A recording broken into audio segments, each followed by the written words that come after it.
All right, guys, I'm here with Greg from Fab Fours, who's going to show us this killer vehicle we got behind us. So, Greg, do you mind telling us what you got here? Sure. Well, the original vision for this thing was to have a JK on 44-inch tires that could hide behind a stock JK in a parking lot. I wanted to be able to walk up to a normal-looking Jeep, walk around it, and see one sitting there on 44s, which is no small feat, you know, because it takes a 4 to 6 inch lift to run 37s, you know, on a normal JK. So kind of the key things we did, had to modify the suspension, obviously, but I wanted the novelty of retaining factory coil springs. So it actually has the stock JK coils front and rear. That was very cool. So to pull that off, we designed a pretty radical radius arm suspension that drops the coil onto the middle of the control arms. So that's kind of what pulled off the low slung look to it. We encompassed the axle, pushing it forwards and backwards about 10 inches in either direction.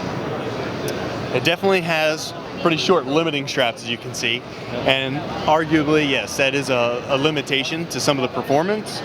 But when you think about normal flexing and the capabilities off-road, while this has less articulation, it has crazy dimensions. So being as long as it is and as wide as it is, it still gives it great off-road capability. Cool. It has Dana 80 axles, so we've got all the strength we need for tires of this size. Our CV axle shafts, 40 spline rear axle shafts. Do you mind telling us a little about some of the fenders? And I think you guys did some body work and stuff. Well, too, that's right? You know, what's obviously getting all the attention here. Love them or hate them, which a lot of people would say they hate them, but you still can't help but take a picture of these fenders.